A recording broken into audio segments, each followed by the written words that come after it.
85వ కీర్తన 12వ వచనం చూద్దాం. యెహోవా ఉత్తమమైన దాన్ని అనుగ్రహించును, మన భూమి దాని ఫలమునిచ్చును.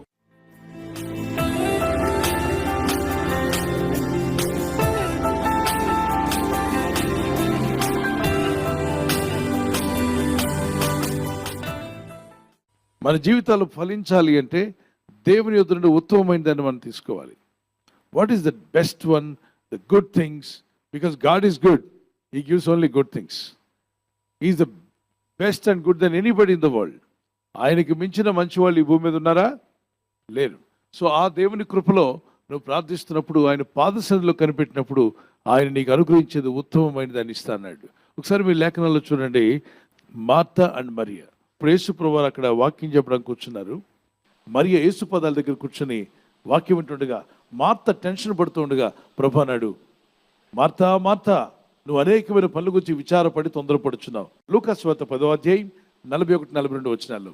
అందుకు ప్రభు, మార్తా మార్తా, నీవు అనేకమైన పనులను గూర్చి విచారము కలిగి తొందరపడుచున్నావు. ఈ మాట మీరు అందరికీ వర్తిస్తుంది. మనమంతా ఏమవుతున్నామంట? అనేకమైన పనులను గూర్చి. చేయలే తిప్పగలరా? ఇల్లు ఎలా అవుతుంది, ఎప్పుడు అప్పులు తీర్చుకుంటాం, బండి ఎప్పుడు కొంటాం, పిల్లల్ని ఎప్పుడు చదివిస్తాం అని అనుకున్న మాటలు ఎప్పుడు నెరవేరుతాయి, ఎప్పుడు ఎప్పుడు ఎప్పుడు ఇవన్నీ ఎప్పుడు జరుగుతాయని అనేకమైన పనుల గురించి విచారణ కలిగి తొందరపడుచున్నాము. కానీ అవసరమైనది ఒకటే. ఒకసారి చెప్పండి, అవసరమైనది ఒకటే. ఏంటి అవసరమైనది? ఆయన పాదసన్నిధిలో కూర్చోవడం, మన భారమైన మీద మోపడం, ప్రార్థన చేయడం, దేవుని దగ్గర మొరపెట్టడం.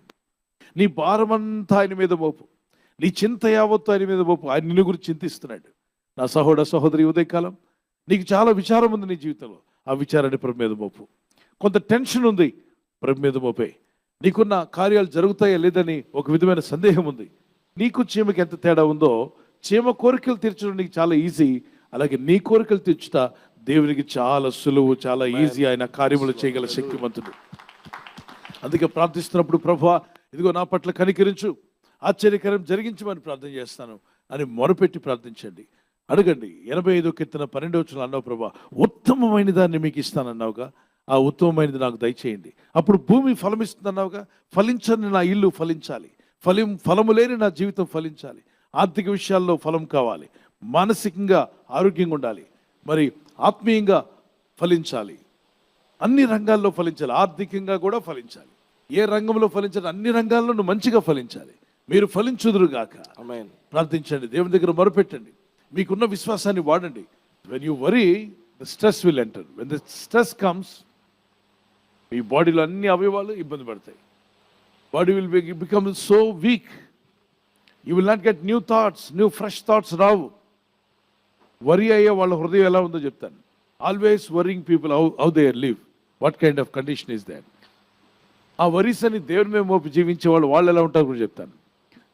నీటిని ఎంతమంది చూస్తారు? How many of you seen water flowing? Okay, when ఆ water is flowing to a river, or canal, stream ద్వారా వెళ్తుంది వాటర్. దానికి అడ్డుగా కట్ట వేసామనుకోండి, ఆనకట్టలాగా వేసామనుకోండి, ఆ నీళ్లు ప్రవాహం ఆగిపోతుంది. ఆగిపోయి ఆ నీళ్ళు అక్కడే నిలిచిపోతాయి. వాటిని వెళ్ళనీయకుండా ఆపేశాం. ఆ కాసేపటిగా నీరేమవుతుంది చెప్పండి? కొద్ది రోజులు పోయిన తర్వాత మురుగు పట్టిపోతుంది, ఫ్రెష్నెస్ కోల్పోతుంది, గ్రీన్గా దాని మీద ఫామ్ అవుతుంది. ఏమంటుంది దాన్ని? మొత్తం ఎందుకని పాచి పట్టిందంటే నీటి ఫ్లోయింగ్ లేకుండా ఆగిపోయింది. దాన్ని వెళ్ళనీయకుండా ఆపేశావు, ఆ మురుగు పట్టింది. దానిలో నేను ఈ యొక్క క్లాక్ వేసాను అనుకోండి, కనబడుతుందా? కనిపించదు. ఒకవేళ మైక్ పడేస్తే కనిపించదు. ఎందుకు కనబడదండి? స్పష్టంగా లేదు, మురిగ్గా గ్రీన్గా దాని మీద స్టాగ్నేటెడ్ వాటర్ కాబట్టి అంత ఫామ్ అయిపోయింది. మరొక కెనాల్ ఉంది పక్కన, వాటర్ ఫ్లో అవుతూ ఉంది. కష్టమో నష్టమో వెళ్తూనే ఉంది. రాళ్ళు ఉండవా? రాళ్ళు ఉంటాయి, అడ్లు ఉంటాయి.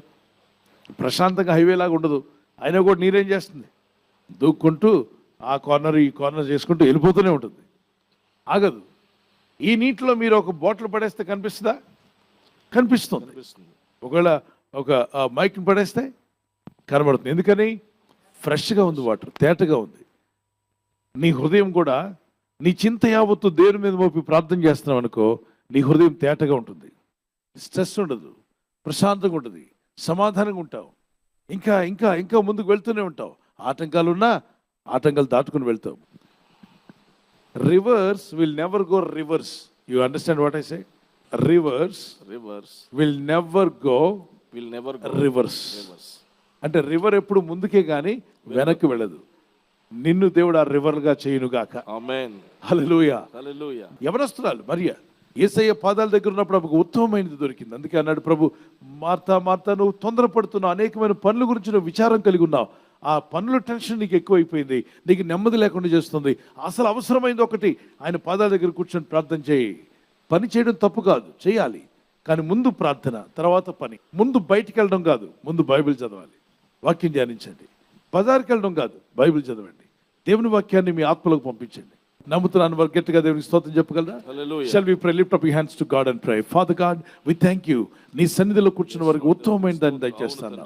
మార్తా నీ సన్నిధిలో కూర్చొని నీ వాక్యం విని ఉత్తమమైన దాన్ని పొందుకునే కృప దయచేయండి.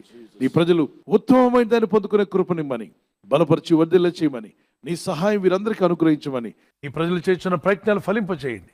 ఈ రోజు ప్రయత్నించబోతున్న శంకుస్థాపన అయిన, గృహప్రవేశమైన, ఒక బిజినెస్ ప్రారంభిస్తున్నా, ఉద్యోగ ప్రారంభానికి వెళ్తున్నా, ఒక మంచి కార్యక్రమాన్ని ప్రారంభిస్తుండగా, నేను వారి బిడ్డల వివాహం కొరకు ప్రయత్నాలు చేస్తుండగా, వారు చేస్తున్న ప్రయత్నాలు ఫలించలాగున మీ దూతలకు ఆజ్ఞాపించండి. మీరు ఆజ్ఞాపిస్తే కార్యాలు జరుగుతానైనా ప్రభు. ఎవరైతే అనారోగ్యం, బలహీనత అనే అంధకారంలో వారి జీవితం ఉన్నదో అటువంటి వ్యాధి రోగాలను వెళ్ళగొట్టి ఈ వెలుగును ఉదయింపచేసి, నీ గాయపడిన హస్తంతో వారి క్రిటికల్ సిచ్యువేషన్ నుండి, వ్యాధి రోగముల నుండి, రోగ పడకల నుండి వారిని లేవనెత్తి స్వస్థపరిచి నీ సాక్షిగా వారిని వాడుకోనైనా. ప్రయాణం చేసి బయటికి వెళ్తున్న వారు మళ్ళీ తిరిగి క్షేమంగా ఇళ్లకు వచ్చేందుకు సాయం దయచేయండి. మా ప్రయాణాల్లో నీ కాపుదలు ఇవ్వండి. ఎటువంటి యాక్సిడెంట్స్ కానీ ప్రమాదాలు కానీ గురి కాకుండా నీ కాపుదలు యేసు నామములో ప్రతి ఒక్కరికి కలుగునుగాక. ఎప్పుడైతే నాయనా నీ వాక్యాన్ని ఆశ్రయించి ప్రార్థిస్తున్నారో మీరందరి జీవితాల్లోకి స్థిరమైన జీవితాన్ని ప్రభా, ఈ వాగ్దానం పట్టుకొని ప్రార్థిస్తున్నటువంటి ఆత్మీయులందరినీ కూడా మీ కుమార్తెలను దర్శించి వారి కుటుంబాలను తాకండి, వారి పిల్లలను దర్శించండి, వారందరినీ కూడా స్థిరపరిచి బలపరచండి. మీ వాక్యంలో వారిని స్థిరపరచండి. దేవుని చిత్తం చేయట్లో స్థిరపరచండి. నీ చిత్తం నెరవేర్చేవారిగా స్థిరపరచబడాలి. ఈ ప్రార్థనలు ఏకీపిస్తున్న ప్రతి ఒక్కరిని స్థిరపరిచి బలపరిచి మీరే మహిమ పొందమని యేసుక్రీస్తు వారి పరిశుద్ధ నామములో అడిగి వేడుకుంటున్నాను నా పరలోకపు తండ్రి. ఆమేన్. ఆమేన్. ఉత్తమమైన దానిని నాకనుగ్రహిస్తాడు, ఉన్నత శిఖరమున నన్ను తను నిలబెడతాడు. ఉత్తమమైన దానిని నాకనుగ్రహిస్తాడు, ఉన్నత శిఖరమున నన్ను తను నిలబెడతాడు. వాగ్దానమిచ్చిన వాడు, నన్ను మరువని వాడు, నన్ను పిలిచిన వాడు, నమ్మదగిన వాడు. నాకు ఆలస్యమైన అద్భుతాన్ని చేస్తాడు నా దేవుడు. నాకు ఆలస్యమైన అద్భుతాన్ని చేస్తాడు నా దేవుడు. బర్త్డే జరుపుకునే వారందరి కొరకు చిన్న ప్రార్థన చేద్దాం. Happy birthday to you, many more returns of the day. 1 Timothy chapter 4 verse 12. 1 Timothy 4:12 వచ్చిన మీ వాగ్దానం, నీ మాటలను, ప్రవర్తనలను, ప్రేమలను, విశ్వాసంలోను, పవిత్రతలను విశ్వాసులకు మాదిరిగా ఉండము. పిల్లరా, మాదిరిగా ఉంటే దేవుడు దీవిస్తాన్నాడు. దేవుని కనికరం చొప్పున, దేవుని దయ చొప్పున ప్రార్థిద్దాం. వీళ్ళందరూ కూడా దేవుని కనికరం చొప్పున వారు దీవించబడాలని, మరి బర్త్డేలో ఎంటర్ అయిన వారందరూ కూడా మీకు మంచి భవిష్యత్ దేవుడు ఇవ్వాలి, మంచి మేలు కలిగించాలంటే, ఆయురారోగ్యం కావాలంటే మన మాటలో, ప్రవర్తనలో, ప్రేమలో, విశ్వాసములో, పవిత్రతలో విశ్వాసులకు మాదిరిగా ఉండాలన్నాడు. విశ్వాసులకు మాదిరిగా ఉంటే దేవుడు దీవిస్తాను వాగ్దానం చేశాడు. ఆ వాగ్దానాలు మీ మీదకి వచ్చును గాక. God bless you. ప్రభు మిమ్మల్ని దీవించాలి మా ప్రార్థన. ఆల్వేస్ మీరు ఆ విధంగా ఉండాలని, ప్రభు కృప మీకు తోడే ఉండాలని మా ప్రార్థన. God bless you. వెడ్డింగ్